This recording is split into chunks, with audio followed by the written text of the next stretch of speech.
এই মুহূর্তে আপনাদের জন্য রইল ওয়েদার আপডেট। বর্ষ শেষ ও বর্ষবরণে হিমেল হাওয়ার পরশ, তবে জাঁকিয়ে বা কনকনে ঠান্ডার সম্ভাবনা নেই।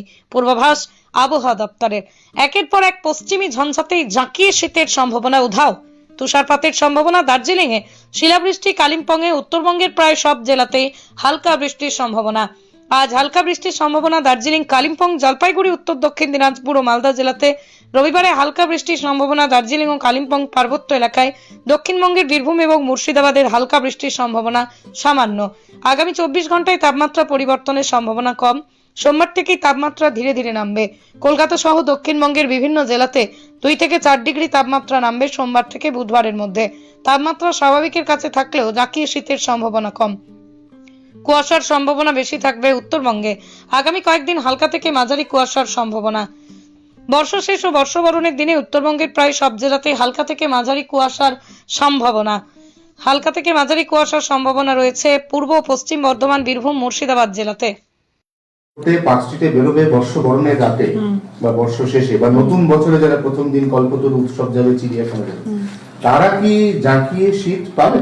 জাঁকিয়ে শীত পাবে না, তবে একটু তুলনামূলকভাবে ঠান্ডা পড়বে এখন যা আছে তার তুলনায়।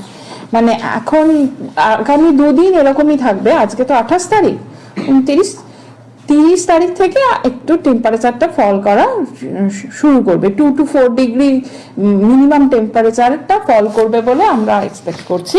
সেটাও একদিনে ফল করবে না, সেটাও গ্র্যাজুয়ালি 3 ডেজ ধরে ফলটা হবে। হ্যাঁ হ্যাঁ হ্যাঁ, উত্তরবঙ্গে মানে সিকিমে তুষারপাতের সম্ভাবনা আছে।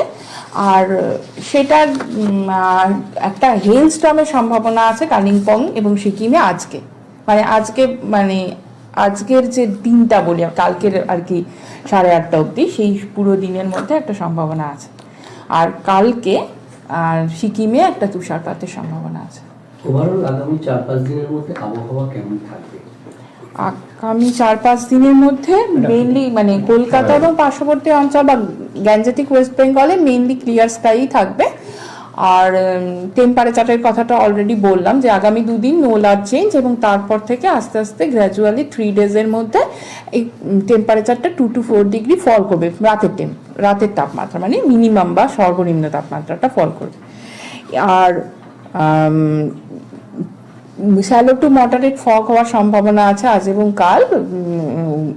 গ্যাঞ্জেটিক ওয়েস্ট বেঙ্গলের যে গ্যাঞ্জেটিক প্লেন মানে ইন্ডাস্ট্রিয়াল বেল্ট, যেটা ইস্ট ওয়েস্ট বর্ধমান, বীরভূম এবং মুর্শিদাবাদ ওই অঞ্চলগুলোতে শ্যালো টু মডারেট ফগ হওয়ার সম্ভাবনা রয়েছে। আর উত্তরবঙ্গে আজকে বীরভূম এবং মুর্শিদাবাদে বিক্ষিপ্তভাবে বৃষ্টির সম্ভাবনা আছে। আর উত্তরবঙ্গেও আজকে বিক্ষিপ্তভাবে বৃষ্টির সম্ভাবনা আছে, যার অ্যাসোসিয়েশনেই ওই হেলস্টর্মের কথাটা আমি বললাম যে কালিম্পংয়ে ওই পুরোটাই একটা মানে পুরোই ওই বীরভূম মুর্শিদাবাদ থেকে মালদা নর্থ দিনাজপুর ধরে ওই পুরো একটা সিস্টেম, মানে তার কারণে পুরো সমস্ত জায়গাতে একটা বিক্ষিপ্ত বৃষ্টিপাতের সম্ভাবনা রয়েছে।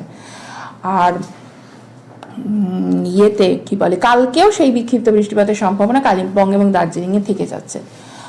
আর তাছাড়া মোটামুটিভাবে মানে ক্লিয়ার স্কাই মোটামুটিভাবে থাকবে, মানে বাকি কদিন উত্তরবঙ্গে এবং দক্ষিণবঙ্গেও থাকবে। সংক্রান্তি পর্যন্ত জাঁকিয়ে শীতের আর কোনো স্পেল এগুলো এখন থেকে বলা আমরা বলি না, আমরা মানে 7 দিনেরই পূর্বাভাস দিয়ে থাকি। সেগুলো আপনারা আমাদের ওয়েবসাইটে দেখে নেবেন, লং টাইম ফোরকাস্ট এগুলো তো দেওয়াই থাকে। যে পূর্বাভাস রয়েছে, যে বৃষ্টি হবে, তুষারপাত, কিছুটা হেলস্টর্ম, এর কারণ পশ্চিমী ঝঞ্ঝা। এর কারণ পশ্চিমী ঝঞ্ঝাটা পরপর এবছর, আর এই যে শীতটা পড়েনি এবছর, তার কারণটাও এটাই যে এবার খুব বেশি ফ্রিকোয়েন্টলি পশ্চিমী ঝঞ্ঝা পরপর আসতে থেকেছে। তো এই একটা পশ্চিমী ঝঞ্ঝা এখন এখানে মানে এটার কারণে এই তুষারপাতটা হবে, এবং এর পরে আর একটা পশ্চিমী ঝঞ্ঝাও অলরেডি পাকিস্তানের ওখানে তৈরি হয়েছে। মানে সেটার জন্য দিল্লির যে আরএমসি আছে, মানে দিল্লির আন্ডারে যে স্টেটগুলো রয়েছে, আমাদের তো আইএমডির অনেকগুলো ভাগ আছে, তো উত্তর ভারতের যে স্টেটগুলো আর কি, সেইগুলো অলরেডি কিছু সিভিয়ার সিস্টেম পেতে শুরু করেছে, তো সেগুলো হবে আর কি।